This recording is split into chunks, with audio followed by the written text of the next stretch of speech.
हमारे चैनल को सब्सक्राइब करें और बेल आइकन को प्रेस करें सभी नोटिफिकेशन तुरंत पाने के लिए। नमस्कार साथियों, मेरे YouTube चैनल जीके स्टडी पर एक बार फिर से आपका स्वागत है। साथियों, आज जो है इस वीडियो में मैं आपके साथ जो है रीट 2021 की तैयारी कैसे करें इसकी रणनीति पर चर्चा करूंगा। साथियों, मैंने जो रीट है 2018 में क्वालिफाइड किया था और मैंने जो इस रीट के लिए तैयारी करी थी वो लगभग मेरी जो तैयारी थी वो 3 महीने की थी। उन 3 महीनों में मैंने किस प्रकार की तैयारी करी, कैसे क्या पढ़ा, कितना पढ़ा, किस विषयों की कौन सी किताबें पढ़ी और आपको क्या पढ़ना चाहिए, कैसे पढ़ना चाहिए, कितना पढ़ना चाहिए और किस विषय की कौन सी किताबें पढ़नी चाहिए, जिससे कि आप अपनी जो सफलता है रीट में वो निश्चित कर पाओ। मैंने अपनी सफलता जो है फर्स्ट अटेम्प्ट में ही हासिल कर दी थी। तो मैं चाहता हूँ कि जो मेरे जो अनुभव थे, मेरे जो पढ़ने की जो रणनीति थी वो रणनीति मैं आप लोगों के साथ भी साझा करूँ। तो साथियों, इस वीडियो में आप पूरे में बने रहिएगा। मैं पूरी उम्मीद के साथ कह सकता हूँ, ऐसी आशा के साथ कह सकता हूँ कि आप अगर ये वीडियो पूरा देखते हो और इसमें जो रणनीति बताई है उस पर आप पूरे पर चलते हो तो आप आज से अगर पढ़ाई शुरू करते हो तो भी इस रीट परीक्षा में अपनी सफलता निश्चित कर सकते हो। तो साथियों, इस वीडियो में बने रहिएगा। अभी तक आपने हमारे चैनल को सब्सक्राइब नहीं किया है तो सब्सक्राइब कर दीजिएगा साथियों, और बेल आइकन को प्रेस कर दीजिएगा। चलिए साथियों, आज का जो है वीडियो शुरू करते हैं। तो साथियों, जब भी हम किसी भी परीक्षा की, जैसे कि रीट की ही अपन तैयारी करने की बात सोचते हैं तो हम सबसे पहले सोचते हैं कि हमें क्या पढ़ना चाहिए, हम क्या पढ़ें। तो साथियों, आज हम पूरा डिटेल में डिस्कस करेंगे कि हमें क्या पढ़ना चाहिए। चलिए देखते हैं। सबसे पहले हमें राजस्थान बोर्ड की पुस्तकें पढ़नी चाहिए। आरबीएससी की जो पुस्तकें हैं स्कूलों में चलती थी, जैसा कि आपके सिलेबस में भी लिखा हुआ था कि जो पेपर बनेगा वो सत्र 2019-20 में जो राजस्थान में स्कूलों में जो किताबें चलती थी उन किताबों से बनेगा। अब वो कौन सी किताबें हैं वो मैं आपको इस वीडियो में आगे बताऊंगा। आप पूरे वीडियो में हमारे साथ बने रहिएगा। तो वो किताबें आपको पढ़नी ही है किसी भी हालत में। फिर उसके बाद एनसीईआरटी की पुस्तकों में से वह टॉपिक जो आरबीएससी की पुस्तक में आपको नहीं मिले वही पढ़ने हैं। एनसीईआरटी की पुस्तक में से सिर्फ आपको वही टॉपिक पढ़ना है जो टॉपिक आपको आरबीएससी की पुस्तक के अंदर नहीं मिला है, बाकी सारा उसमें कवर हो जाएगा। साथियों, अब आप सोचेंगे कि पुस्तकें आपको कहाँ से मिलेगी, तो सारी पुस्तकें ऑनलाइन गूगल पे आपको मिल जाएगी। आप तो सिर्फ कक्षा और नाम लिख के डाल दीजिएगा, आपको ऑनलाइन पुस्तक मिल जाएगी। मैं आपको एक ऐप भी बताऊंगा लास्ट में, उस ऐप पर सारी पुस्तकें उपलब्ध है। आप अच्छे से वहाँ से बिना डाउनलोड किए भी पढ़ सकते हैं। तो इस वीडियो में आप बने रहिएगा। फिर उसके बाद साथियों, हमें प्रमाणिक पब्लिकेशन और लेखक की पुस्तकें पढ़नी चाहिए। यानी कि कोई टॉपिक जो है वो आपको यूँ लग रहा है कि मुझे थोड़ा डिटेल में पढ़ना है अच्छे से उसको, तो वो अगर बोर्ड की किताबों में नहीं है इतना डिटेल में, तो आप उसको किसी प्रमाणिक पब्लिकेशन और लेखक की पुस्तक से पढ़ सकते हैं, क्योंकि उसमें आपको सारी जानकारी जो है ऑथेंटिक मिलेगी। फिर उसके बाद साथियों, ऐसी गाइड जिसमें गलतियाँ कम हो। आपको ऐसी गाइड पढ़नी है जिसमें गलतियाँ कम हो। अगर आपने गाइड परचेज कर ली है तो कोई बात नहीं है, अगर नहीं करी है तो आप ऐसी गाइड ही परचेज करें जिसमें गलतियाँ कम हो। फिर उसके बाद देखते हैं हम रीट के पुराने पेपर। साथियों, रीट के पुराने पेपर जो है काफ़ी इंपॉर्टेंस रखते हैं रीट के परीक्षा में, क्योंकि इस पुराने पेपर से ही हमें पता चलता है कि परीक्षा का पैटर्न क्या होगा, परीक्षा का स्तर क्या होगा, प्रश्नों का प्रकार क्या होगा, प्रश्न कहाँ से बनते हैं, कैसे बनते हैं। इन सारी चीज़ों का पता आपको वहीं लगेगा पुराने पेपर से ही।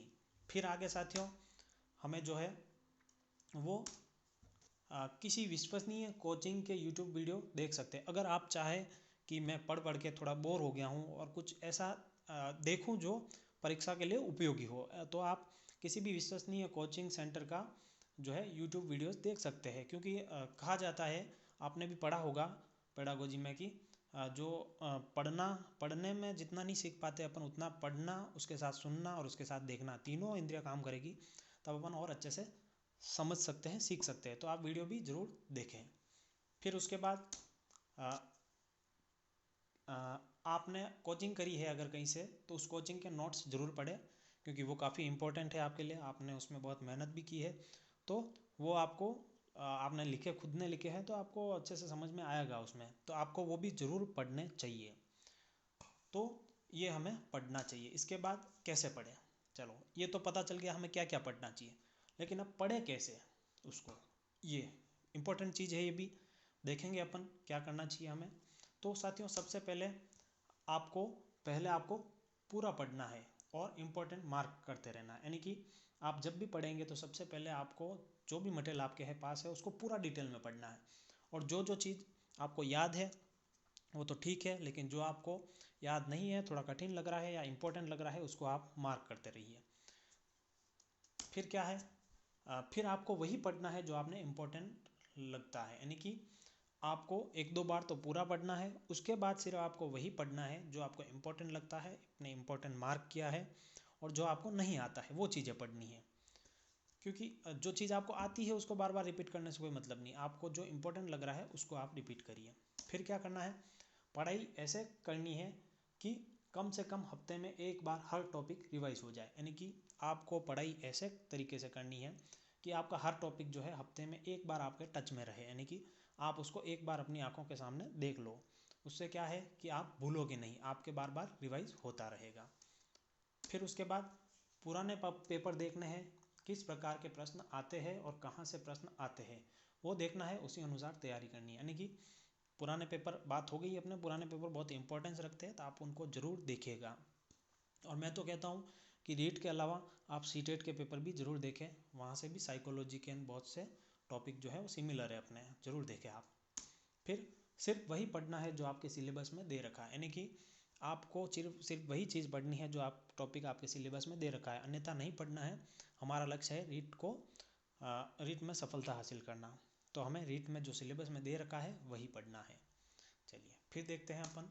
तो पढ़ने से याद नहीं होता है तो आप लिख कर याद कर सकते हैं, यानी कि कोई जो इम्पोर्टेंट फैक्ट्स है, चीज़ें हैं, वो आपको पढ़ने से याद नहीं हो रही है बार बार, तो वो आप कहीं लिख दें और आपके सामने चिपका भी सकते हैं आप, तो बार बार देखने से क्या है आपको याद हो जाएगा। तो साथियों आप लिख कर भी याद कर सकते हैं। मैंने भी बहुत सी चीज़ें ऐसी थी जो मुझे याद नहीं होती थी, तो मैंने उनको लिख लिख के याद किया है, आप भी कर सकते हैं। फिर देखते हैं, जो कठिन लगता है उसे ज़्यादा समय देना है, यानी कि आपके जो टाइम टेबल में समय होगा उसमें आपको जो चीज़ कठिन लग रही है उसको आपको ज़्यादा समय देना है, क्योंकि उसे समझना है हमें और उसमें भी नंबर अर्न करने हैं हमें।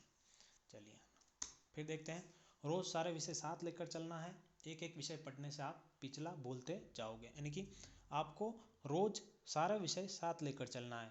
ऐसा नहीं कि आप एक किताब पहले पढ़ रहे हो हिंदी की, फिर इंग्लिश की, फिर आप एसएसटी पढ़ोगे। ऐसे करोगे तो आप जो लास्ट वाला पढ़ोगे तब तक आप फर्स्ट वाला भूल जाओगे। तो आपको सारे विषय साथ साथ ले जाने हैं। इससे क्या होगा कि आप कल आपने क्या छोड़ा था वहाँ से आप शुरू करोगे तो आपको कल वाला रिवाइज हो जाएगा। अन्यथा आप अगर पूरा एक साथ पढ़ोगे तो फिर दूसरा पढ़ोगे तब तक वो आप भूल जाओगे। तो आपको सारे जो विषय है साथ लेके चलना है। फिर एकाग्र मन से पढ़ना है। तो साथियों जब भी पढ़ाई करो अपना मन एकाग्र रखना। अपना मन अगर आपने कहीं और रखा है, फेसबुक वगैरह, इंस्टाग्राम वगैरह यहाँ पर रखा है, तो आपकी पढ़ाई में डिस्टर्बेंस होगा। तो मन एकाग्र होना चाहिए, पढ़ाई में ही होना चाहिए, लक्ष्य सामने होना चाहिए। ठीक है, मोटिवेट रहना चाहिए हमेशा, किसी भी नेगेटिविटी में नहीं आना चाहिए। चलिए नेक्स्ट देखते हैं, अब कितना पढ़े। चलिए ये देख लिया आपने कि क्या पढ़े, कैसे पढ़े, कितना पढ़े, ये देखना है हमें कि हमें कितना पढ़ना चाहिए। तो साथियों मनोविज्ञान जो है उसमें आपको कम से कम दिन के 2 घंटे, अधिकतम आप कितना भी दे सकते हो, ये मैं बता रहा हूँ, मेरी स्ट्रेटजी तो जो थी, अधिकतम आप चाहे जितना दे सकते हो, मैं मिनिमम बोल रहा हूँ, कम से कम दिन के 2 घंटे तो उसको देने ही चाहिए। 2 घंटे भी वह देने चाहिए जो आप फ्रेश माइंड हो तब। मनोविज्ञान को जो है अच्छे मन से ही पढ़ना पड़ेगा, क्योंकि इसमें बहुत से लॉजिक्स जो है जो अपन अच्छे इन्वायरमेंट से पढ़ेंगे, इन्वायरमेंट में पढ़ेंगे तभी आप मन को समझ में आएंगे। फिर उसके बाद भाषा वन को 1.5 घंटा प्रतिदिन देना है मिनिमम, और भाषा 2 को भी इतना ही समय मिनिमम देना है अपन को। मैक्सिमम आप कितना भी दे सकते हो, कोई बंदिश नहीं है, लेकिन मिनिमम तो इतना देना ही है अगर रीट में सफलता हासिल करनी है हमें। तो साथियों उसके बाद सामाजिक अध्ययन, गणित, विज्ञान और लेवल 1 वालों को अपने इस विषय में कम से कम 4 घंटे तो दिन के देने ही है, क्योंकि अब समय कम बचा है तो आपको इतना समय तो देना ही पड़ेगा, अन्यथा फिर काम नहीं बनने वाला है। तो साथियों कम से कम इतना समय आपको देना ही है। फिर इतना किताबों से पढ़ना है और टॉपिक वाइज पढ़ना है, यानी कि जो ये समय दे रखा है इतना मिनिमम आपको किताबों से पढ़ना है और टॉपिक वाइज पढ़ना है। यूँ नहीं कि आपके मनोविज्ञान के 2 घंटे हो गए ना, आपने आज ये जो टॉपिक पढ़ रहे हो वो आधा ही रहा ना, आप अब छोड़ दिया, 2 घंटे हो गए मेरे तो ऐसा नहीं है, पूरा टॉपिक करना है आपको, टॉपिक वाइज पढ़ना है। उससे क्या है, कॉन्सेप्ट क्लियर रहेंगे और दूसरे दिन जब पढ़ोगे तब भी उसमें दिक्कत नहीं आएगी आपको। फिर इसके अतिरिक्त आप YouTube videos and test paper कर सकते हैं, यानी कि इसके अतिरिक्त इस समय के अलावा आप चाहो तो यूट्यूब वीडियो देख सकते हो किसी भी कोचिंग के। हमारे चैनल पे भी बहुत से वीडियो डाल रखे हैं, आप ज़रूर देखें, बहुत इंपॉर्टेंट चीज़ें हैं उनमें भी आपके लिए। फिर आप टेस्ट पेपर कर सकते हो, आपने जो जो टॉपिक पढ़े हैं उनके आप टेस्ट पेपर भी कर सकते हो, मोटिवेशन मिलेगा इससे आपको। फिर उसके बाद क्या है, किस विषय की कौन सी किताबें पढ़ें, ये भी काफ़ी इंपॉर्टेंट चीज़ है कि हमें किस विषय की कौन सी किताबें पढ़नी चाहिए। तो साथियों, इसमें जो है मोस्ट इम्पॉर्टेंट जो है वो क्लास 6 to 10th की RBSC की बुक्स, जो कि कौन सी वाली होनी चाहिए, 2019 वाला एडिशन यानी कि संस्करण, क्योंकि बहुत से जो नए टॉपिक जुड़े हैं इस बार रीट के सिलेबस में वो सिर्फ आपको उसी किताब में मिलेंगे। जो 2019 का एडिशन है उसी में मिलेंगे, उसके पहले वाले में भी नहीं मिलेगा। तो ये आपको ज़रूर देखना है। जो नए नए टॉपिक जुड़े हैं वो हमने हमारे टेलीग्राम चैनल पे भी डाल रखे हैं, तो आप चाहो तो ज्वाइन कर सकते हो, डिस्क्रिप्शन में आपको लिंक मिल जाएगा। तो सबसे पहले तो हमें ये पढ़ना है। इसके अलावा मैं सजेशन करता हूँ लेवल 2 वालों को कि कक्षा 11 और 12 की पुस्तक से भी अपने वह टॉपिक पढ़ने हैं जो आपके सिलेबस में है, यानी कि कक्षा 11-12 की किताब से आपको सिर्फ वही टॉपिक पढ़ने हैं जो आपके सिलेबस में है बस। तो ये तो आपको इम्पोर्टेंटली पढ़ना ही है। अब मनोविज्ञान के लिए साथियों, मनोविज्ञान के लिए मैंने कोई पुस्तक नहीं पढ़ी थी, लेकिन मैंने धीर सिंह जी सर के जो है नोट्स पढ़े थे, तो उन नोट्स से भी मेरे अच्छे खासे मार्क्स जो है साइकोलॉजी में कवर हो गए थे। तो मैं उनकी पुस्तक है वही आपको सजेस्ट करूँगा कि वो पुस्तक बेस्ट है अगर आप उसको अच्छे से पढ़ेंगे तो।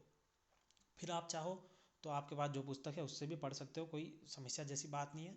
लेकिन इनके जो नोट्स है वो मेरे टेलीग्राम चैनल में मैं डाल दूँगा, तो आप ज़रूर ज्वाइन कर लें, लिंक आपको डिस्क्रिप्शन में मिल जाएगा।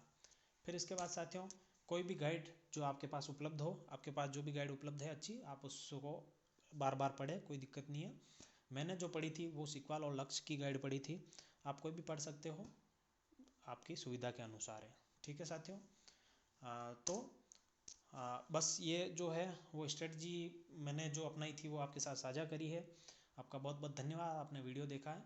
अगर आपको कोई डाउट है, क्वेश्चन है, तो आप कमेंट बॉक्स में कमेंट कर सकते हो, और आगे आगे और भी वीडियो लाते रहेंगे आपके गाइडेंस के लिए, और आप हमारे साथ बने रहिएगा। निश्चित सफलताएं आपको हासिल हो, यही कामना करते हैं हम। और अभी तक आपने हमारे चैनल को सब्सक्राइब नहीं किया है तो कर दें, और इस वीडियो को सभी साथियों के साथ शेयर जरूर करें साथियों। चलिए साथियों, मिलते हैं नेक्स्ट वीडियो में आपको रीट की परीक्षा के लिए बहुत बहुत जो है ऑल द बेस्ट साथियों।